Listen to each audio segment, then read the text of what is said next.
Pessoas que levam a vida pecaminosa podem sofrer? A dor e o sofrimento é algo exclusivo para pessoas que estão pecando ou estão vivendo uma vida pecaminosa? Deus, ele é um Deus pessoal ou apenas um Deus transcendente que criou a humanidade, fez a criação e deixou ela à sua própria sorte?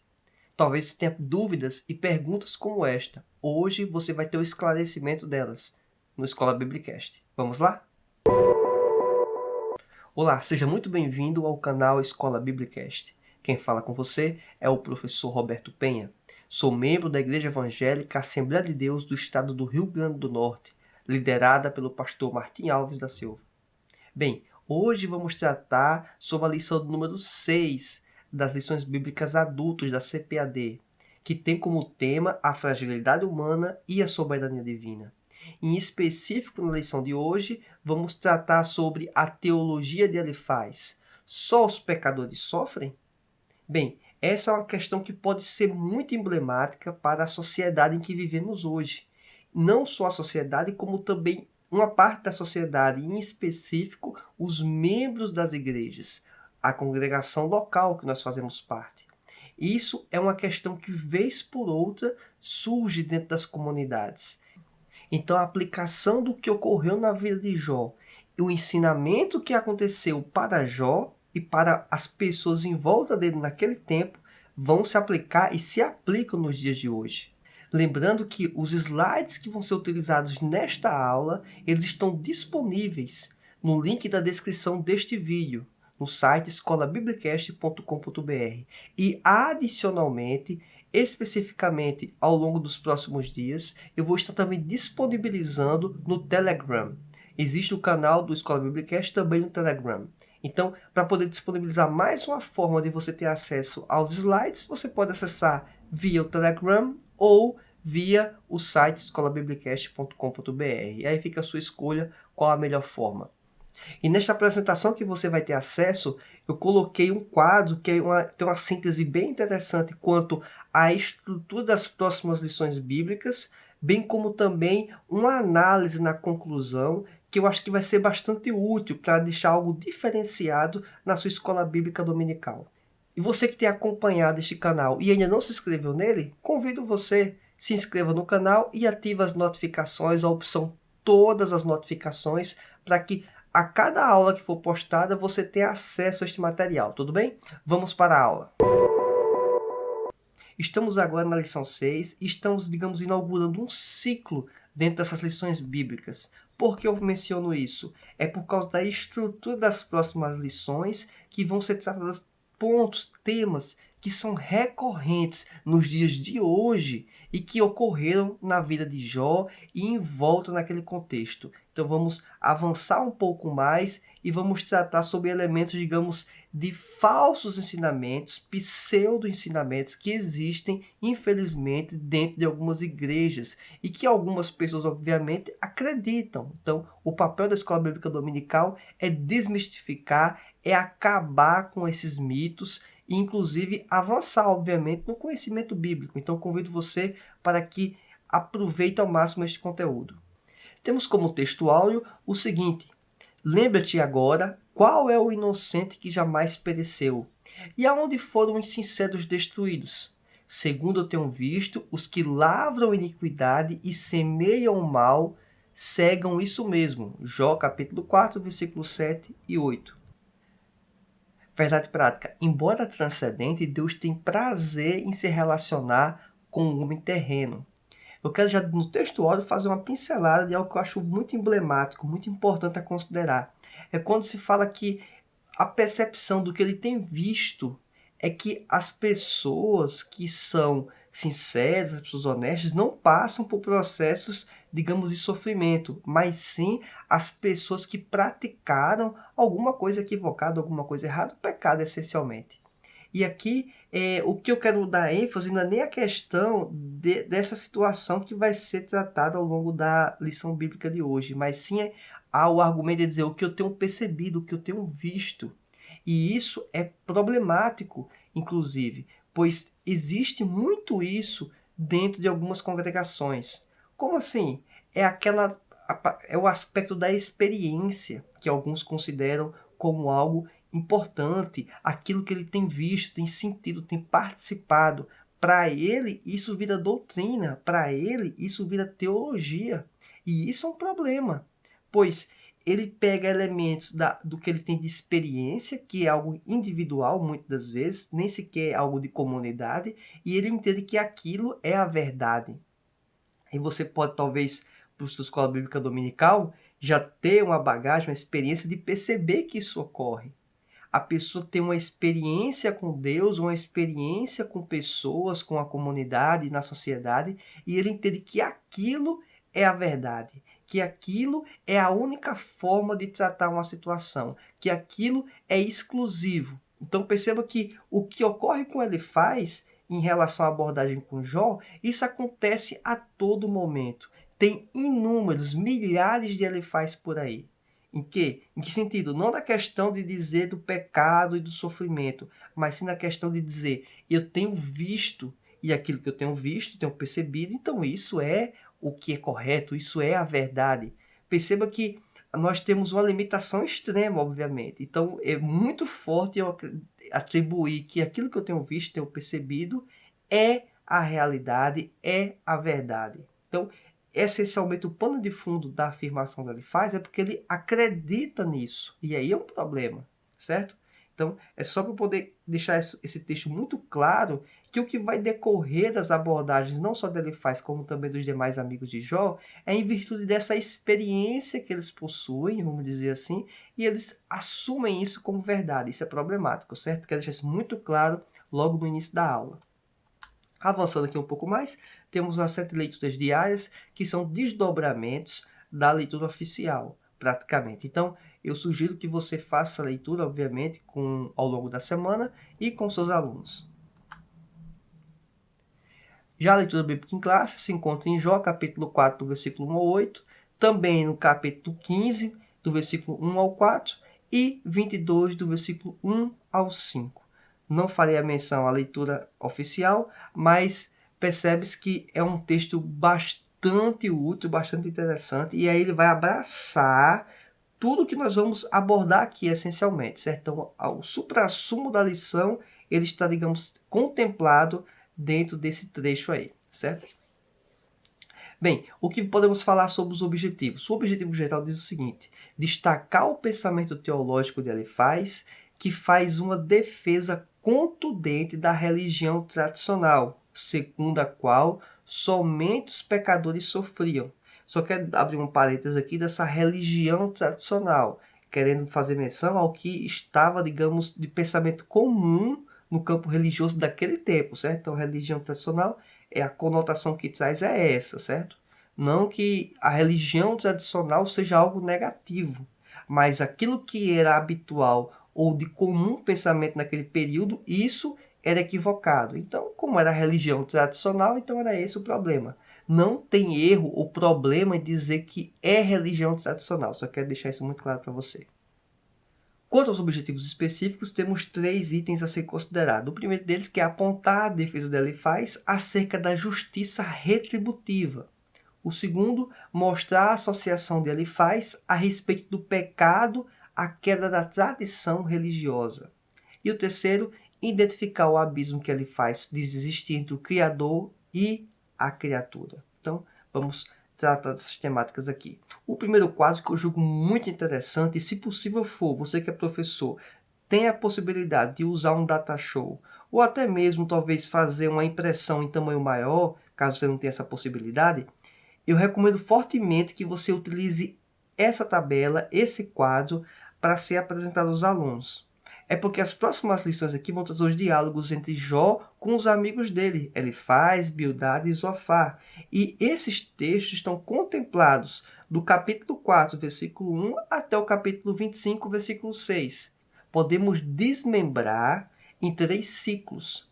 E aqui eu não vou mencionar cada seção de cada capítulo e versículo, mas quero mencionar aqui o primeiro ciclo. Trata de Elifaz e Jó, Bildade e Jó, e Zofar e Jó. No segundo ciclo, de forma idêntica. E já no terceiro ciclo, Elifaz, Jó e Bildade. Essa distinção, essa separação é algo bem útil, bem interessante, que vai permear, vai ser parâmetro para as próximas lições bíblicas. No tópico 1, temos a perspectiva dos pecadores no contexto da justiça retributiva. E aí temos no item 1, dentro dessa seção, a lei da semeadura e da colheita. E essa lei da semeadura e da colheita, quero fazer aqui um parêntese, pois o termo lei, no ponto de vista científico, é envolvendo algo que não muda, que é algo que é perfeito, algo que é, digamos, imutável. Aquilo ali não vai alterar, como, por exemplo, a gravidade. Solta o objeto cai. Isso é a lei da gravidade. Então, existe uma diferença muito grande entre a lei e hipótese, teoria, ou até mesmo algum princípio. Então, o que ele apresenta é que existe uma lei de causa e efeito. Essa lei de causa e efeito quer dizer o seguinte: toda vez que a pessoa peca, vai ter uma penalidade, vai ter um sofrimento, vai ter uma dor. E se a pessoa faz a coisa correta, esta pessoa vai ser, digamos, agraciada, vai receber bênçãos. Perceba que, ao mencionar a questão da desgraça, da dor e do sofrimento, por conseguinte, o pensamento, vamos dizer, lógico, desdobramento lógico se a pessoa faz a coisa correta, essa pessoa vai ser abençoada, essa pessoa não vai sentir dor, não vai ter sofrimento. Então, basicamente, é essa a perspectiva. Ele está levando até o extremo a lei da semeadura e da colheita. Então, ele parte da ideia que não existe outro caminho que não seja esse. E aí já começa o primeiro problema. É que a Bíblia não apresenta isso como uma lei, como algo que é líquido e certo, que sempre acontece assim. A Bíblia apresenta um princípio. E aí sim, nós podemos apontar e afirmar. Existe sim um princípio da lei da semeadura. Só que o que alguns erroneamente se atrapalham é que pensam que quando você está plantando, você vai colher apenas aqui nesta terra. Não, você está plantando, pode colher aqui nesta terra, mas a colheita mais importante e definitiva é a da eternidade. Então, quando eu falo eternidade aqui, é na perspectiva tanto positiva como negativa. A eternidade para viver com Deus ou a eternidade afastada de Deus. Por isso que quando mencionamos sobre a lei da semeadura, que na verdade o termo correto seria princípio da semeadura e não lei, é entender que o que nós fazemos hoje, mais cedo ou mais tarde, vamos arcar, vamos ter consequências. E quando é algo negativo, obviamente, podemos ter um desdobramento nesta vida, mas pode ser que isso não aconteça. Mas não tem como escapar ao final da vida, quando devemos dar conta do que nós fizemos, nossas atitudes. Não tem como escapar.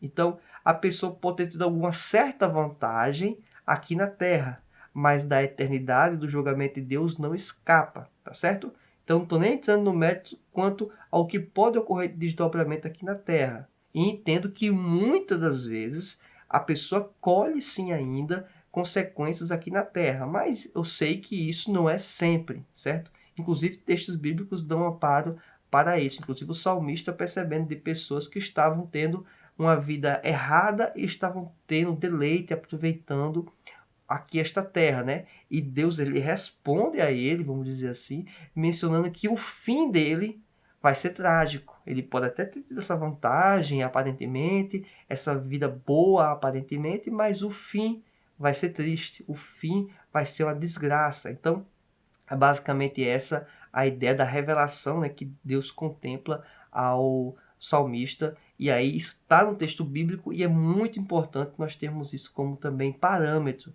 a considerar. No tópico 2, temos que o homem colhe o que plantou. Olha só o que ele menciona, né? Capítulo 4, versículo 8. Segundo eu tenho visto, os que lavram iniquidade, semeiam mal, cegam isso mesmo. Isso aí é o que ele tem visto, é a percepção que ele tem. Isso não quer dizer que é a verdade. Quero deixar isso muito claro, como mencionei no texto áudio. Nós temos textos, inclusive, que apontam sobre isso, da consequência de nossas atitudes, como Salmo 1, versículo 6 e 1 Pedro, capítulo 3, versículo 12. Então, são textos de referência quanto a isso. temos o tópico 3 que fala sobre a queixa de Jó. E aqui devemos ter um cuidado muito grande, deixei em ênfase aqui marcado em vermelho, que é evitar o pensamento binário. O que é pensamento binário, professor Roberto? Bem, pensamento binário é aquele pensamento que você só consegue enxergar duas possibilidades. E muitas das vezes não é duas possibilidades. Nós temos uma infinidade de possibilidades, uma infinidade de opções, de decisões, de pensamento e de coisas que podem estar ocorrendo. Então, quando fala aqui pensamento binário, é o seguinte, que alguns erroneamente pensam. E o que ele faz está dizendo. Ele não fala a palavra binário, né? Obviamente, mas por trás é esse o pensamento dele. Se eu estou sofrendo, é porque eu cometi algum pecado. Esse é um pensamento. Logo, se eu não estou sofrendo, é porque eu estou fazendo a coisa correta. O pensamento que vai derivar é esse. Então, perceba que eu só tenho duas possibilidades. Se eu sofro, é porque eu fiz a coisa errada. Se eu faço a coisa certa, eu não vou sofrer. Justiça retributiva, lei da semeadura, aí o termo que vai ser empregado pode ser bastante distinto, mas a ideia essencialmente é essa. Só que não é essa a questão. E você provavelmente já deve ter tido contato com alguns vídeos, por exemplo, a área missionária. Isso é bem interessante. Eu participei em vários eventos, vários cultos, né? E o pessoal traz algumas imagens de crianças na África passando fome, bastante desnutridas, e que as pessoas precisam do Evangelho, que essas pessoas precisam de Jesus. E está absolutamente correto esse pensamento, certo? Mas, inclusive, até tem pessoas que estão naquela conjuntura e já são crentes, inclusive. É porque elas estão passando por outro tipo de dificuldade. Elas estão passando por dificuldade, às vezes, alimentar, certo? Mas, às vezes, a pessoa até é crente e já. Então, estou entrando nesse contexto. Mas vamos supor que aquela pessoa não é. Mas eu não vejo apresentando no vídeo de caráter missionário, para dizer que a pessoa precisa de Jesus, por exemplo, uma pessoa que tem o seu carrão, a Ferrari, a Lamborghini, que tem uma mansão, que está no seu apartamento de luxo, isolado do mundo, praticamente, de tudo e de todos. E essa pessoa que também não confessa a Cristo. É tão carente de Jesus quanto aquela pessoa que está passando por processo de faltar alimento. Então perceba que existe um pouco de um pensamento binário em situações como esta. A pessoa que precisa de Jesus é a pessoa que está lá no fundo do poço, vamos dizer, essencialmente na sociedade. E aquela pessoa que está muito bem, dá a sensação que ela parece que não é prioridade. Que essa pessoa não precisa tanto de Jesus. É lógico que quando a gente fala isso com uma pessoa dentro do ambiente e mencionando da forma que eu estou expondo o profeta, a pessoa vai dizer, não, não é assim. Mas quando nós observamos esses vídeos, esses materiais de cunho missionário, alguns deles, percebe-se que basicamente está lhe passando essa ideia, essa mensagem. Mas quantas pessoas estão isoladas, em difícil acesso em condomínios de alto padrão de luxo, e não conseguem ter o acesso ao evangelho, de alguém chegar e fazer, digamos, uma exposição bíblica? É lógico que a gente sabe que pode ter amigos, parentes, mas assim, da forma que a gente tem acesso em comunidades mais periféricas, que você consegue ter acesso de bater na porta da pessoa e ser atendido, então perceba que tem uma distinção muito grande. Então, eu quero deixar essa mensagem para você que evitar pensamento binário. Pensamento binário é, se uma coisa acontece, só pode ser em virtude disso. E aí vai ter só apenas uma outra opção. E às vezes não. São milhares de opções, diversas possibilidades. Então, uma das coisas que nós temos que acabar enquanto pensar é esse pensamento binário. É sim ou não. É se eu concordo ou discordo. E se eu discordo, eu já estou no outro time, já estou do outro lado, né? E aí, isso já é um problema. Então, não é essa questão que a gente tem que permear, inclusive quando estamos tratando de pensamento teológico, principalmente, que envolve uma complexidade bem maior, certo? E ele faz aqui, está caminhando por um caminho equivocado. Então, eu quero deixar isso bem claro para vocês. E aí, Jó se queixa para Deus, assumindo também os mesmos argumentos que ele faz. Capítulo 6, do versículo 1 ao 13. Olha que interessante. Jó, ele rechaça os argumentos de Elifaz, ele faz isso. Mas ele também usa desses argumentos, desse pensamento, para falar com Deus. Como se estivesse dizendo assim, Deus, olha, eu não estou pecando, eu não estou fazendo essas coisas. Por que eu estou sofrendo desse jeito? Por que eu estou passando por isso? Então, olha que o pensamento de Elifaz, de alguma forma, estava contaminando, ou tinha, de alguma forma, contaminado a Jó. Perceba que ele rechaça, ele refuta. Mas ele, quando fala com Deus, ele tem uma espécie de, talvez, momentos ou dificuldades que ele chega a apresentar esse tipo de argumento, certo? Mas ele, obviamente, ele busca um relacionamento com Deus, que é o que é mais interessante. É ele buscar se relacionar com Deus, ouvir a voz de Deus. E isso fica como ensinamento para a gente. E evitar, obviamente, desse tratamento de pensar que Deus está nos punindo pura e simplesmente porque cometemos um pecado. Quero também abrir um outro parêntese, é que quem é a pessoa que não peca? Até esse argumento, essa ideia de pensar, mas eu sou uma pessoa correta, eu sou uma pessoa... Mas será que de fato nós somos? Será que se Deus considerasse os nossos pecados, que inclusive nós cometemos, mesmo ainda cristãos, mesmo dentro das igrejas, estamos sujeitos ao pecado? Será que de fato eu não mereço, de alguma forma, algum tipo de punição em virtude das minhas falhas? Só quero que você faça também uma reflexão nesse sentido. Lembra só, pensamento binário. Não é para ter pensamento binário. Pensamento binário é, então se eu sofro e não é por punição, então nunca vou sofrer por ser punição de um pecado. Não é isso também. Você pode sofrer por estar cometendo pecado e pode estar sofrendo por outros fatores que não a punição do pecado. Eu quero deixar que você abra a mente para isso. É isso que o texto bíblico tenta apresentar, é isso que essa lição bíblica tenta apresentar para você. É abrir a sua mente para que possa enxergar outras possibilidades. Tópico 2. Os pecadores no contexto da tradição religiosa. E aqui apresenta-se no capítulo 15, do versículo 1 ao 35, uma ortodoxia engessada. E aí ele argumenta que as palavras de Jó são a ameaça ao dogma religioso aceito.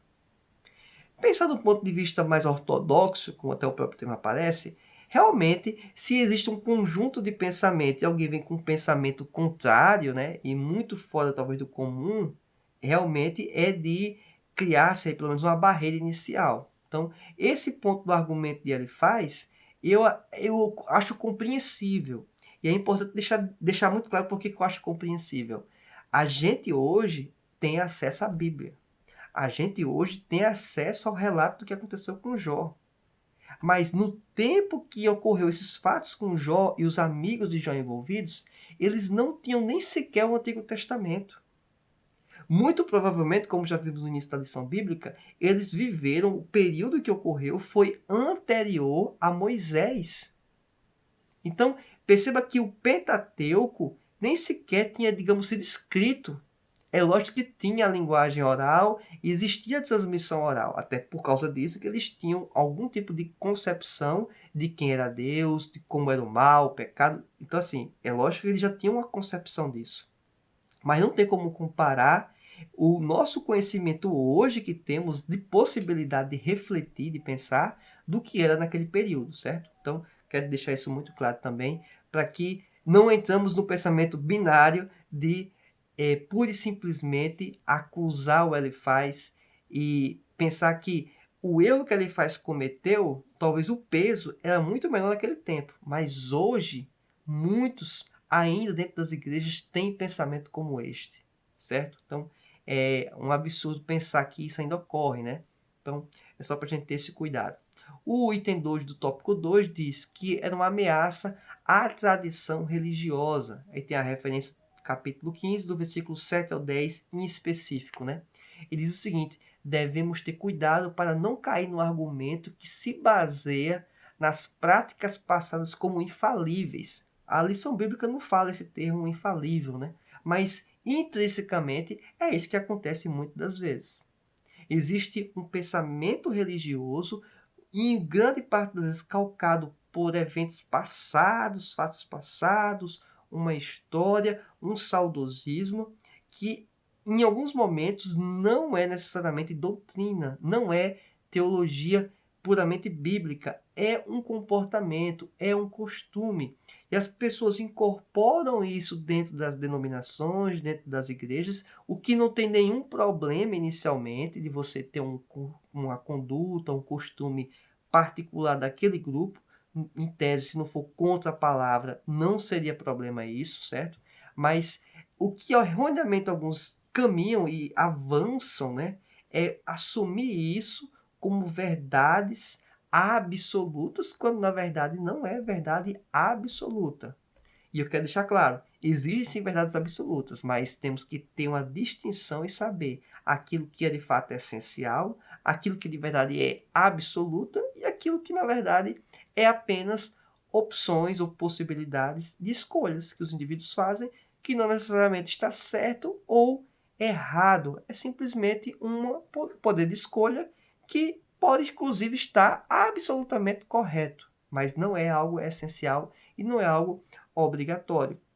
E aí, a partir dessas situações, pode-se criar o quê? Uma tradição. E essa tradição, ela pode sobrepor-se ao evangelho ou chegar a nível de competir. Passamos agora recentemente, dia 31 de outubro, a data da comemoração da Reforma Protestante, 503 anos. Um marco importante, que foi de encontro ao quê? A tradição religiosa imposta naquele período, certo? Então, foi feita uma discussão, uma reflexão sobre a interpretação que estavam utilizando-se, né, das escrituras, a aplicação que estava sendo feita que era distorcida do que o próprio texto bíblico apresentava, certo? No subtópico 3 do tópico 2, um defensor celeste, Jó reclama, mas não blasfema com Deus. Então, ele tem um lamento, né? Um caráter de reclamar, de explicar, né? Expor o que estava ocorrendo, a aflição que ele estava passando, mas ele não chega ao ponto de ir ao extremo de blasfemar contra Deus. Então, mais uma vez, Jó, ele passa pelo momento, ele sofre o baque, mas ele tem um certo controle e ele não avança o sinal vermelho, vamos dizer assim. Ele não toma uma atitude equivocada, uma atitude desesperada quanto ao relacionamento com Deus, quanto ao próprio Deus, certo? Tópico 3. Os pacificadores diante de um Deus infinito. Deus não se importa com quimeras humanas, é o subtópico desse item. Ou seja, o que é que ele faz, estava querendo propor, né, no capítulo 22, essencialmente? É que Deus ele é tão grande, ele é transcendente, ele está tão acima da criatura que ele não vai gastar energia, ele não vai perder o tempo dele com este tipo de criatura, com as pessoas, com essa criação. É como se ele tivesse criado a humanidade, criou a Terra e deixou ela por sua conta. Ele não está preocupado, ele não está se interessando com aquilo que pode estar me afetando, com aquilo que pode estar afetando toda a sociedade, afetando toda a humanidade. Então, esse pensamento de um Deus muito distante não é um pensamento do Deus cristão, não é um pensamento do Deus da Bíblia. Outras religiões podem ter uma linha de pensamento, talvez nessa linha, mas o cristianismo, o Deus da Bíblia é um Deus pessoal, é um Deus relacionável. E se formos pensar em um relacionamento, né, uma pessoa tem interesse em conversar com a outra, em conversar, em saber como está. Deus é a pessoa que sempre está interessada no relacionamento. Quem às vezes não está interessada é o ser humano. Ao contrário. Não é Deus que não quer se relacionar com as pessoas. Deus quer se relacionar com as pessoas. Agora, as pessoas, ou parte das pessoas, não querem se relacionar com Deus. Por isso que o relacionamento não se desenvolve. Por quê? Porque as duas partes têm que desejar. Então, é só você pensar. Um casamento, as duas partes têm que ter interesse. Uma amizade, as duas partes têm que desejar essa amizade. Não adianta um querer ser amigo, o outro não. Não vai dar certo isso. Então, é semelhante, né, o pensamento, análogo a Deus se relacionar com a gente. Deus já escolheu se relacionar com a gente. Agora a questão é, se eu quero me relacionar com Deus. Então, essa ideia do Deus distante, do Deus longe da gente, isso não se aplica ao Deus bíblico. E isso, inclusive, é uma das grandes diferenças para outras religiões que mencionam também que tem um Deus. Mas esse Deus ele não é um Deus relacionável como o nosso. Deus se relaciona com o homem e mesmo assim ele continua sendo Deus. Ele continua sendo todo-poderoso. Ele continua tendo sua soberania. Nós é que somos frágeis. E isso é que é interessante, o tamanho do amor de Deus, o tamanho do cuidado de Deus com a gente. Pois ele, sendo soberano, ele tendo todo o controle, todo o poder, ele se relaciona conosco. Ele se relaciona com a criação. E isso não diminui em hipótese alguma quem é Deus, a importância e essas características que agora mencionei. Inclusive, é uma evidência tão forte que Deus, ele é o Todo-Poderoso e ele é soberano. Inclusive, quando eu converso com o meu filho, eu até apresento a ideia. Olha, Deus está no céu, Deus está no céu. Deus está nos nossos corações. Deus está no coração meu, está no seu coração, está no coração de diversas pessoas. Ou seja, o Espírito Santo de Deus está em nós. E o Espírito Santo de Deus anda conosco. E o Espírito Santo de Deus é o próprio Deus, que está no controle do universo. Olha que maravilha. Ele não apenas está lá do céu olhando para mim, no céu espiritual. Ele está em mim. Mas ele não está apenas em mim, ele está em todas as pessoas que creem que Jesus Cristo é o Filho de Deus. E mesmo aquelas pessoas que não creem que Jesus Cristo é o Filho de Deus, Deus está olhando cada uma delas. Deus está vendo os passos de todas as pessoas. Esse é o Deus bíblico. Esse é o Deus que se relaciona com o homem e continua sendo todo-poderoso. Então, não tem essa ideia de Deus descer degraus por ele estar se relacionando com o homem, de forma alguma. É mais uma evidência que ele se relaciona com o homem e continua sendo Deus, por ele ser todo-poderoso. A questão, na conclusão aqui, eu quero que você faça a seguinte reflexão, rapidamente. Você vai perceber que o que acontece na vida de Elifaz e que ele menciona para Jó é que ele assume que o sofrimento serve apenas para uma coisa. Aqui eu estou colocando duas possibilidades. Na percepção de Elifaz é que serve apenas para punição. Só que na Bíblia eu tenho uma segunda conotação muito clara, que é a instrução. Serve para ensinar, serve para testar, serve para aperfeiçoar. Já vimos isso na lição número 4, quando mencionamos que para o Deus trabalhar a questão do problema do mal, o mal também tem um caráter, a dor, o sofrimento, um caráter de educação, de testar. Então, perceba que tem essa conotação também em relação ao sofrimento, à dor. Então, ele tinha uma parte do conhecimento, ele atribuía apenas e exclusivamente à punição. Pensamento binário, lembra? Eliminar pensamento binário é refletir que, em grande parte das vezes, tem mais de duas respostas, mais de duas possibilidades. Então, é isso que ocorre aqui quanto a essa questão do sofrimento. Serve para punir? Serve para punir. Serve para instruir? Serve para instruir. Caso a caso, a pessoa talvez possa identificar e perceber o que é que está ocorrendo. Agora é bom deixar claro, quem não é pecador? Todos somos pecadores. Então isso tem que deixar muito claro para você. Todos somos pecadores. Então, quem não poderia levar e sofrer uma punição? Então, essa também é uma questão a pensarmos, tudo bem?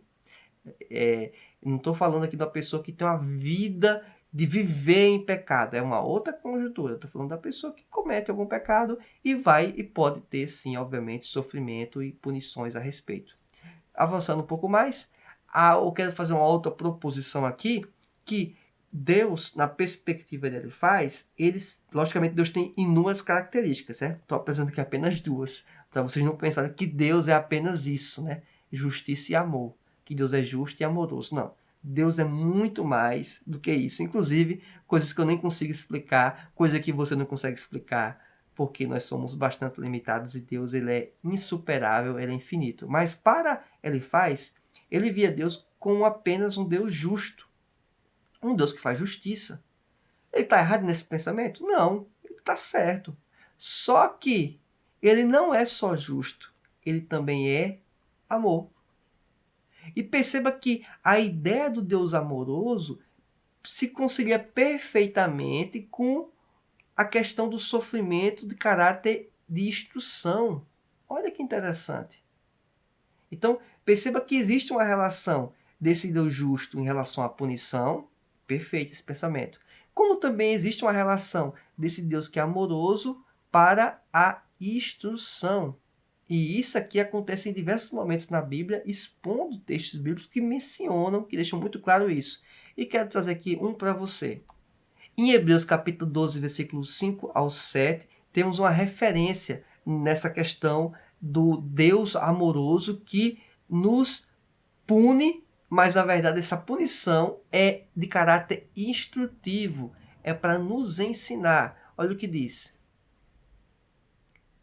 E já vós esquecestes da exortação que argumenta convosco, como filhos, filho meu, não desprezes a correção do Senhor, e não desmais quando por eles fore repreendido, porque o Senhor corrige o que ama, e açoita a qualquer que recebe por filho. Se suportais a correção, Deus vos trata como filhos, porque que filho há que o pai não corrija? Olha que situação, que exemplo. Deus, ele é nosso pai. Nós somos filhos dele. Mas será que eu sou de fato filho? Se eu sou filho, eu estou sujeito à punição, à repreensão para caráter educativo, para que eu possa evoluir. Creio que você achou esse material bastante útil. Então, se você quiser continuar recebendo materiais como este e também como outros, que inclusive teve um fato que ocorreu esta semana, nos últimos dias, de um pastor que fez uma afirmação muito severa, dizendo que a Bíblia precisava ser atualizada. E aí deu um reboliço na internet, redes sociais, e eu achei por bem gravar um vídeo respondendo, não ao pastor exatamente, mas a ideia que está sendo proposta, né? Eu apresentei 7 erros que são muito comuns de ocorrerem quando as pessoas estão estudando, lendo a Bíblia. Então, de interpretação, de como conduzir os pensamentos. Eu fiz esse vídeo, vai aparecer esse card aqui ao lado com este vídeo para que você possa assistir. Inclusive, provavelmente, os seus alunos de Escola Bíblica Dominical, se você é professor, já devem ter tido conhecimento e contato com esse vídeo. É por isso que sua inscrição é importante e você está com o sininho das notificações ativados, para que você possa receber materiais como este e possa se aprofundar ainda mais no conhecimento das Escrituras Sagradas e que você possa melhorar o seu caminhar com Deus e na sociedade. Bem, além do like, se você quiser compartilhar este conteúdo, talvez seja bastante útil para os seus amigos e familiares.